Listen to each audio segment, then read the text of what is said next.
Welcome to today's insight. We'll be talking today about building views with time dimensions, specifically focusing in on using time as a dimension within your view.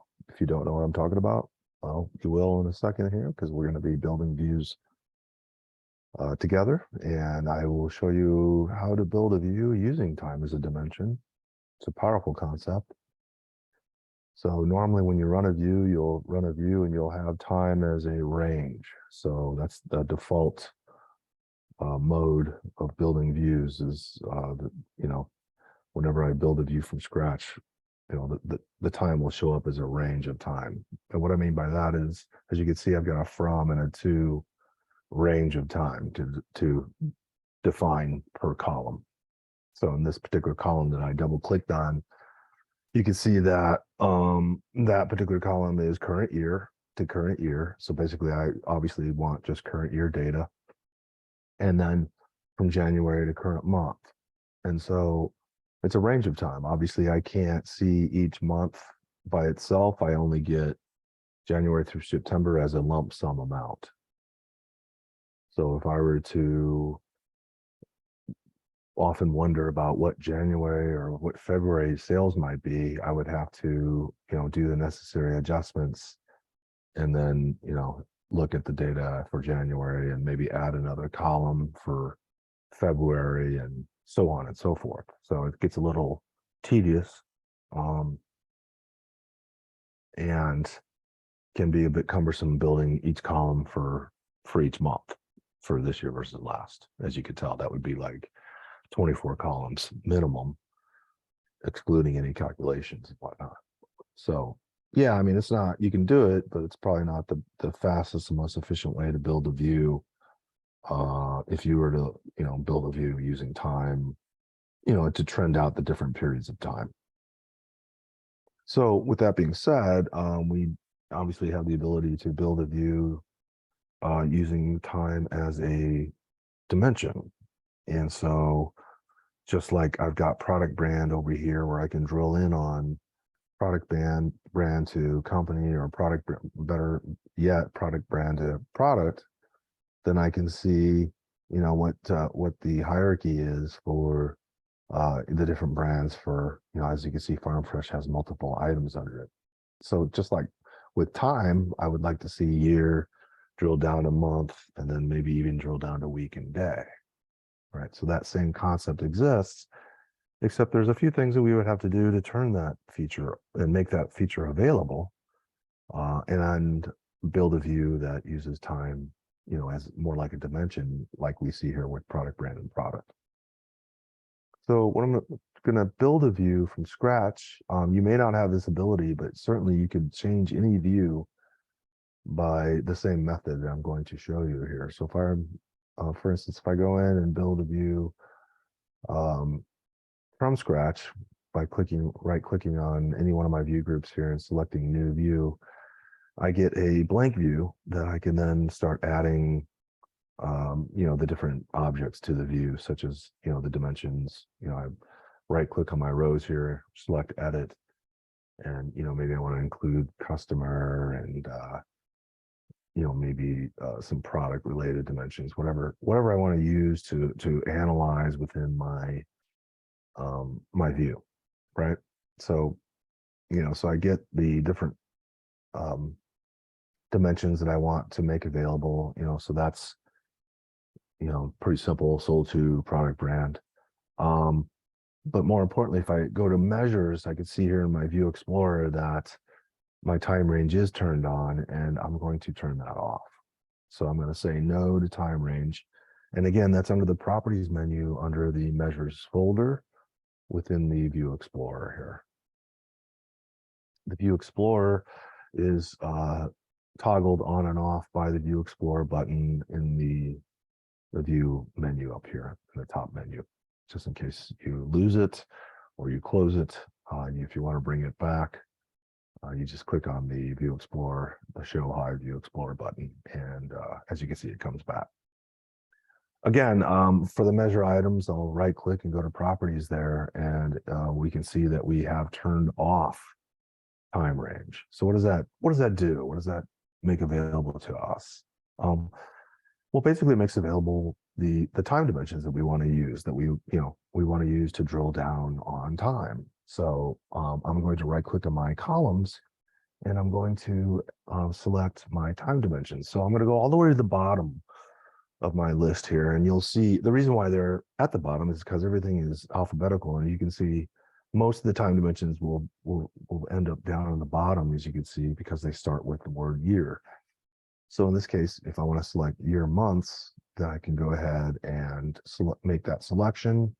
And now I've got year months in my columns. And then finally, I would need something to measure, sales dollars or units or whatever it is that you want to analyze and measure across these time frames. So in this case, I'll analyze my sales amount. So I'm going to go ahead and make that available.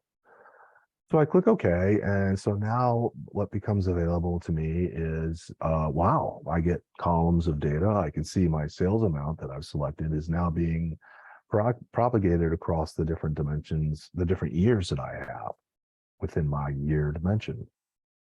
So that's cool. I can clean some of this up. If I right click on years and filter, edit, I can then select what dimensions that I want to really make available within my view. Excuse me. So here I made a selection to just include 17 and 16, because those are my most current years. 2017 will obviously make believe that that's my current year, and 2016 is my prior year. So now I've got a pretty clean looking view. I've got it at annual levels. And then I've got my sold to and my product brand over here. If I wanted to drill in now on Wilder Foods and see how the product brands are performing by year, I can now do that.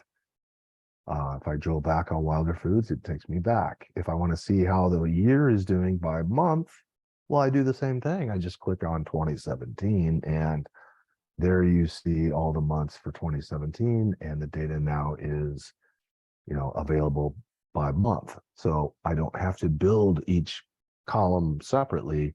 All I did was add in my year months time dimension and made that available, so that it's, as you can see, a much easier process to get this monthly trend style data available to me.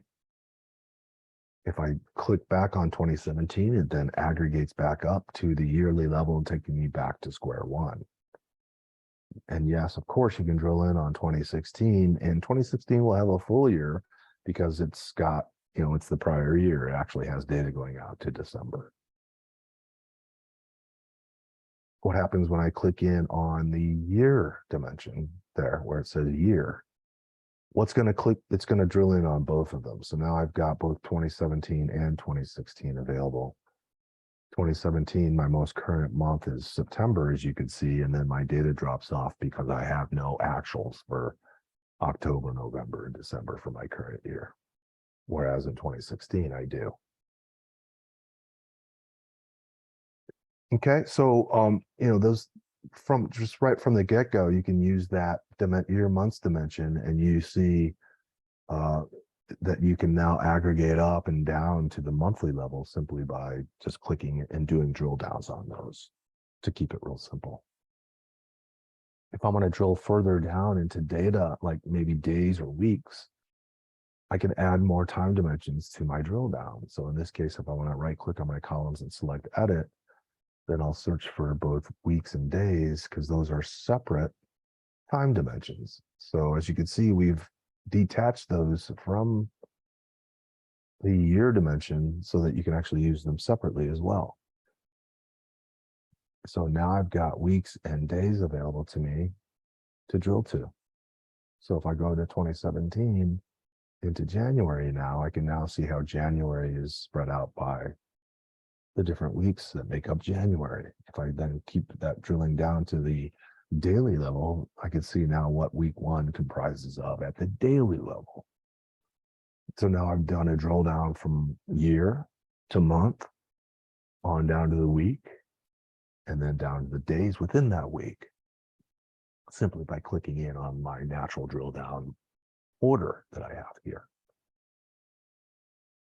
So as you can see, as long as you're storing the data down at the weekly and daily level, and you probably are, um, you could also do these types of drill downs as well.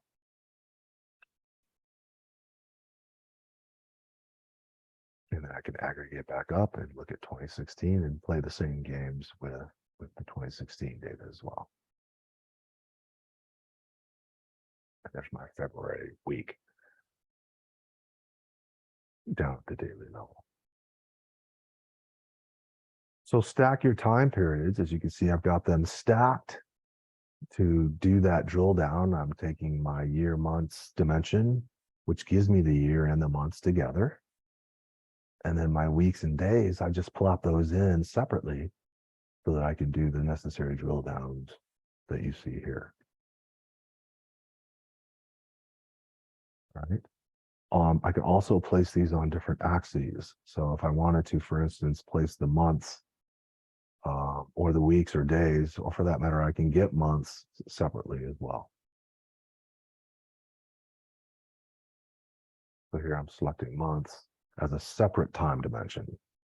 And the reason why we do that is that perhaps maybe you want to put this on a different axes. So I could put my months on my rows,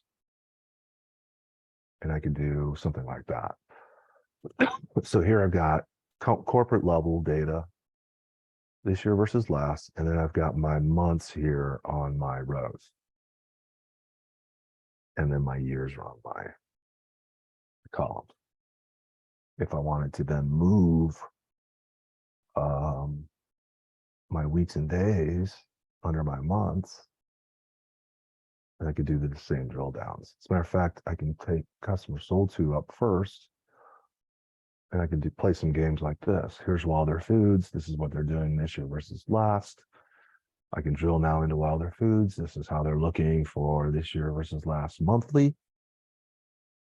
I drill in on January. This is how they look at the weekly level. And if I drill in on any given week, I can see now how the days compare. So the weeks are a little off there, it seems. I would probably hide that if they're not defined properly. They should be, but mine aren't. That works a lot better. As you can see, the data, it's kind of wacky. It's demo data. Don't disregard it. It doesn't really mean much. In your world, it means everything, right? So here we can see the daily data for March. So now I've got the day trended, man. The daily data is trending now on my rows as opposed to what we saw before on my columns.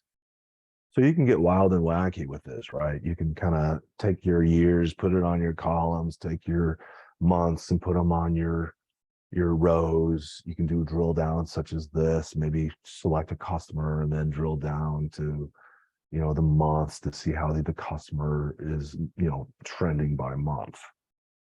So it's really kind of cool what you can do with this. If you were to do something like this, you might want to hide the months up in your columns. That way, the users aren't clicking in on those. So those become now just hard coded, right? And then they could just do the drill downs here on the rows. So yeah, I mean, there's ways you can control the behavior of the user by making things available, hiding certain things. In this case, I'm hiding my months. We've already got my months in my rows. I don't need it again in my column per se. So, that's one way to build a view using time as a dimension. As you can see, if I were to save this view, if I were to do a save as and save this away, and now I roll into 2018, this view will not roll with me.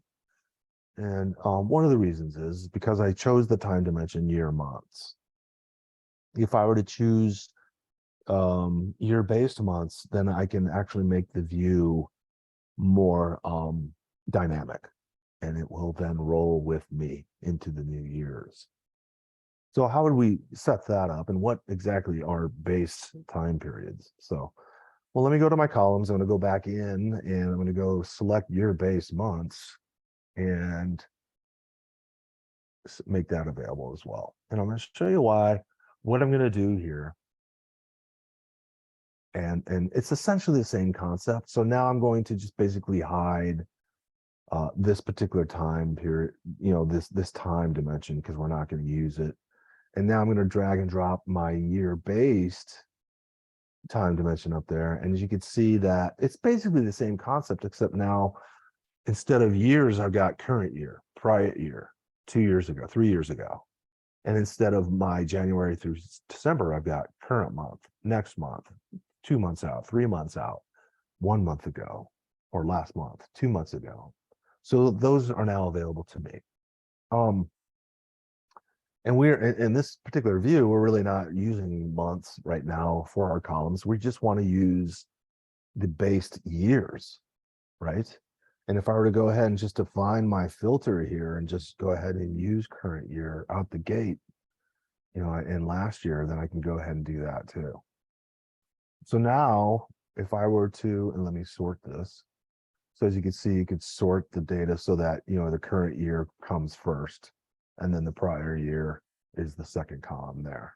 So I've got a filter on current and last year. So now this will stay dynamic, and it will roll into 2018 when I roll in there next year. And then I also sorted it in descending fashion so that my most current year shows up first as my first column. So what happens when I do my drill downs? Same thing. Nothing's changed. This is what you want. This is typically how you'll set your views up so that they stay dynamic. Unless you like going into hundreds of views and changing filters manually. I don't. So the base time periods are very important, right? You're going to want to use these time periods to keep your views up to periods, up to date, so that the data is fresh. The users are analyzing what they want to analyze, which is this year's and last year's data. And and it happens. Probably the best thing is that it just happens automatically. It takes work off your plate, maintenance work off your plate, if you build your views more dynamic, especially with time, as you can see. Definitely, and using time range for that matter, same concept. If I were to look at time range,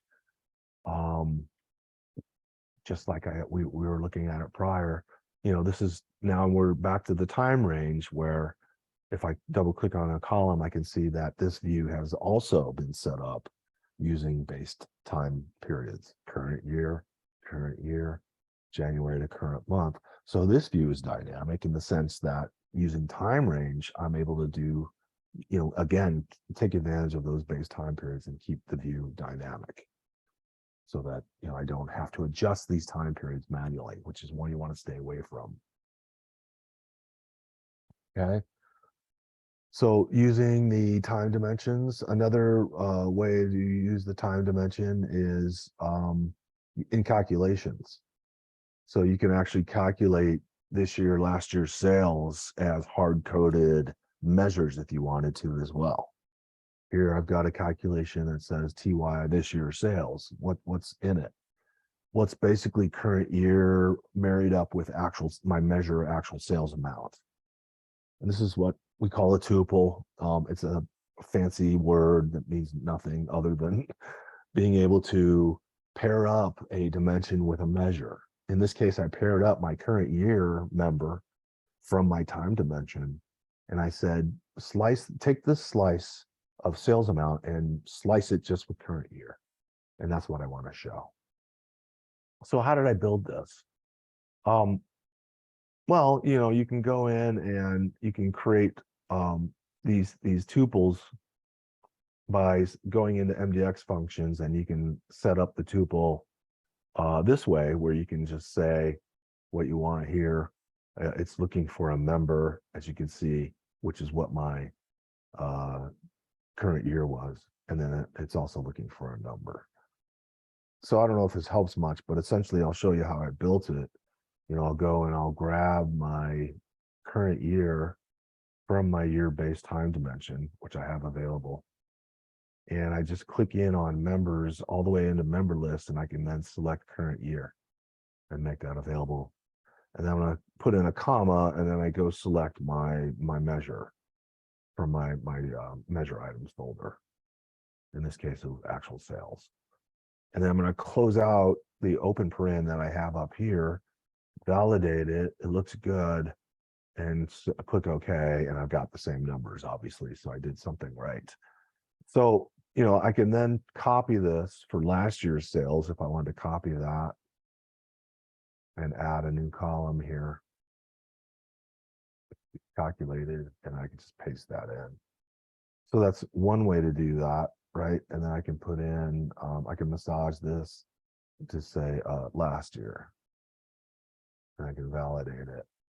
So that looks good. I'm going to click OK to that, and now I've got last year's data. I should have forgot to do the necessary formattings, but I can then format the data as needed.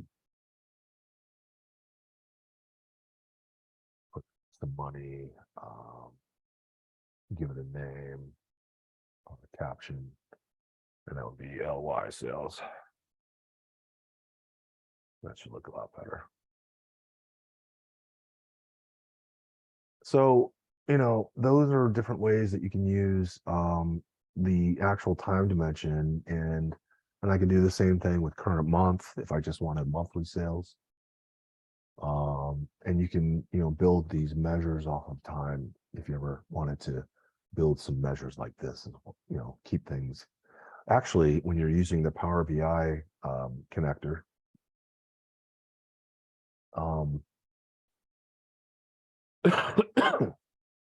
when you're using the Power BI connector, you're going to want to build views similar to this so that you have static column headers.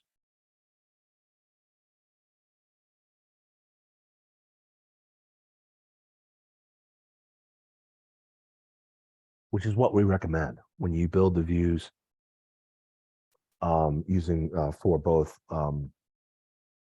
the Excel and the Power BI connectors. We would recommend actually building calculations like this and using static headers, so that and that goes with time range as well. So when you build a view for time range, you'll actually do the same thing too.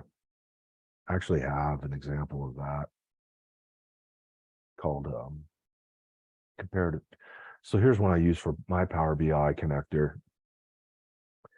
And as you can see, all my headers for my measures are all static. So if I were to look at here, I've got a rolling scenario, and that was, as you can see, used using the time range. So now I've got, current year to current year, 2 months ago to current month. So that's going to show me 3 months of rolling, and that's going to be dynamic, right? So whether you're using time as a dimension or a range, when you're using the connectors, you'll want to use static headers.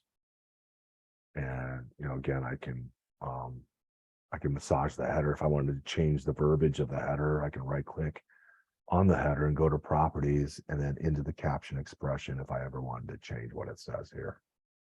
But as you can see, the header is using the measure smart text so that in case the measure was ever changed, the caption would change along with it. That's fine. I mean, you're normally not going to do that within the time range. Is what you want to stay away from, using, because if you do change anything like the time range within this view, it will cause problems within the connector. So again, building time, using time as a range. Also, you can use calculate differences between time and a given day if you wanted to as well. So here I've got an attribute here. I'm doing a calculation based on the difference between between today or now and the actual effective date that you see there. So some cool things, but that's not necessarily a time as a dimension. That's just time, a date and timestamp within an attribute. In this case, my product effective date. So, but just sticking with the time, using the time within your dimension or your views to drill in on and whatnot. So you can use the I haven't seen some of these actually. So yeah, I see why. But building, again, building using time as a dimension, as you can see, so now I've got a view here that has time as a range. And I can, so if I don't have the right to view or build a view from scratch, I can then change this on the fly if I wanted to. I wanted to open up my measure view explorer, go to my measure items, and then turn my time range off. Same concept here, right? If I were to turn that off in an existing view, it's going to say, well, that's okay, but you're gonna have to select your measures again. So I click OK to that. And now, as you can see, all my measures are gone. I can certainly just obviously add them back in. So if I wanted to go get sales amount back in here, I could add that back in very quickly. But now, even better, I've got access to my time dimension. So if I wanted to build my time dimensions within an existing view, as you can see, I'm actually doing that now. And then I can kind of make the same drill downs available as well if I wanted to, grab those. As you can see, I build that pretty quickly. And now I've got my time as a dimension here. So, and then finally, I can do the necessary filters if I wanted to just include current and last year. I'll clean it up a little bit, and now I've got my drill downs. If I can drill down to the years and the months, actually, I would want to clean some of that up. So as you can see, the month base comes along for the ride, and it shows a little uglier there. So I'll hide that measure, or I'm sorry, that particular level under my years, and then I can go to absolute months and days. And it'll look a lot cleaner, as you can see. Much cleaner. See how clean that is? So we've done a few things. We built a view from scratch, put in the time dimension, changed our measure folder to allow time as a dimension. So basically turning off time range. We've showed you how to use time in a calculation in case you ever wanted to build time into a calculation.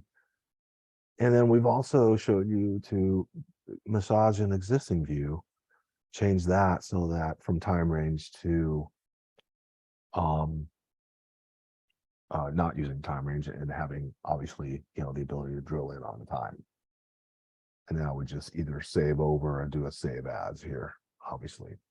Another cool thing you can do with this is you can drill for instance, I can drill from a time range view to a view that has time as a dimension. So in this case, if I wanted to see what this 7 million number looks like by time, by trend, there's that same number by month.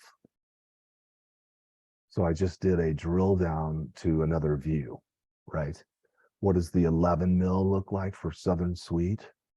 I click on that, it drills to another view that already has the time dimensions set up. The product brand is thrown into filter so that it shows you the right number that you clicked in on. Now, we did a lot of cleanup on these drill to concepts. So, what does this 85 mil look like? And there's the 85 mil by month by that product brand. That's really cool, obviously, and really easy to set up. If you're not on the latest version, get there because we've done a lot of cleanup on this so that it's, as you can see, very easy to set up and drill to other views. So